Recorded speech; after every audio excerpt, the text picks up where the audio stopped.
Sorry to keep you waiting. I've just spoken for some time with President Zelensky of Ukraine. I told him, as I have each and every time we've spoken, the United States stands with the people of Ukraine and as they bravely fight to defend their country, and they are doing that.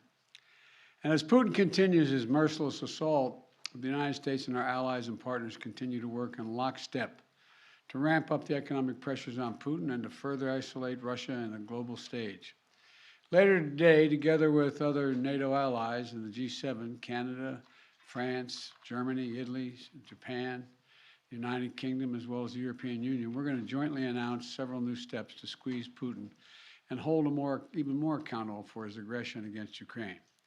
And I want to speak to a few of those points today. First, each of our nations is going to take steps to deny most favored nation status to Russia. Now, most favored nation status designation means two countries have agreed to trade with each other under the best possible terms: low tariffs, few barriers of trade, and the highest possible imports allowed. In the United States, we call this permanent normal trade relations, PNTR, but it's the same thing. Revoking PNTR for Russia is going to make it harder for Russia to do business with the United States, and doing it in unison with other nations that make up half of the global economy will be another crushing blow to the Russian economy. It's already suffering very badly from our sanctions. And I want to thank Speaker Pelosi, Leader McCarthy, Leaders Schumer and McConnell, and Senators Wyden and Crapo, Representatives Neal and Brady, for their bipartisan leadership on this in the Congress.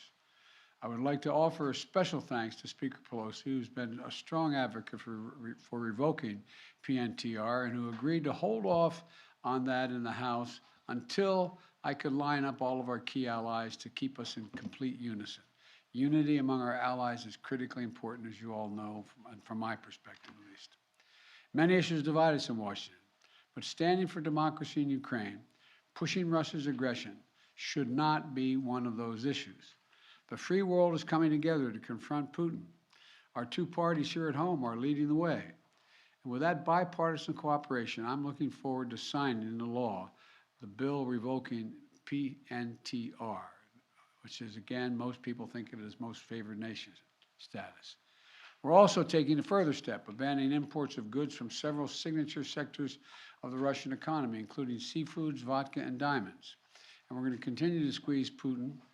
The G7 will seek to deny Russia the ability to borrow from leading multinational institutions, such as the International Monetary Fund and the World Bank. Putin is an aggressor.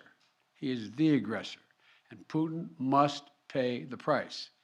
He cannot pursue a war that threatens the very foundations, which he's doing, the very foundations of international peace and stability, and then ask for financial help from the international community. The G7 is also stepping up pressure on corrupt Russian billionaires. We're adding new names to the list of oligarchs and their families that we're targeting. And we're increasing coordination among the G7 countries to target and capture their ill-begotten gains. They support Putin. They steal from the Russian people, and they seek to hide their money in our countries. They're part of that kleptocracy that exists in Moscow, and they must share in the pain of these sanctions.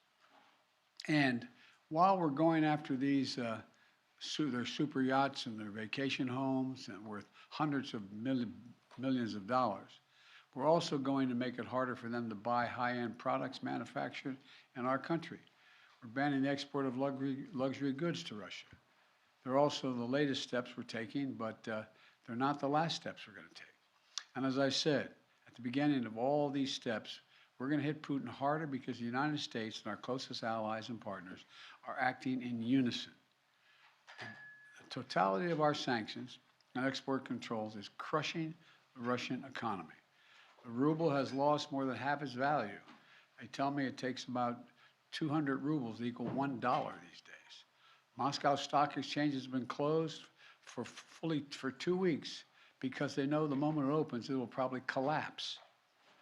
Credit rating agencies has downgraded Russia's government to junk status, its economy to junk status.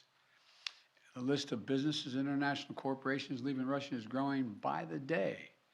We're also continuing to close corporations, with allies and partners to make sure that the close cooperation we continue to have, the Ukrainian people are able to defend their own nation.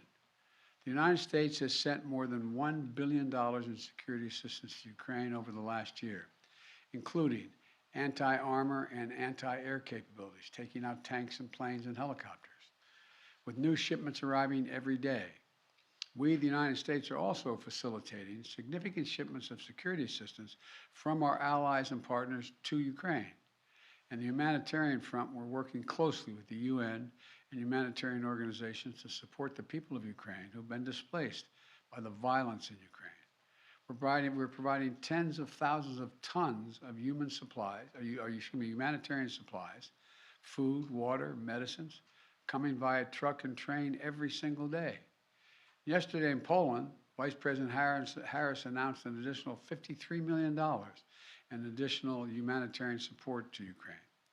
That brings the total humanitarian assistance to $107 million in just 2 weeks. We've joined this effort with more than 30 other countries who are providing hundreds of millions more. And last night, to their great credit, the Congress passed a bipartisan spending bill that included an additional $13.6 billion in new assistance to the Ukrainian people. And I look forward to signing that immediately. And I also want to be clear, though. We will make sure Ukraine has weapons to defend against an invading Russian force. We will send money and food and aid to save the Ukrainian people. And I will welcome Ukrainian refugees. We should welcome them here with open arms if they need access. And we're going to provide more support for Ukraine. We're going to continue to stand together with our allies in Europe and send unmistakable message.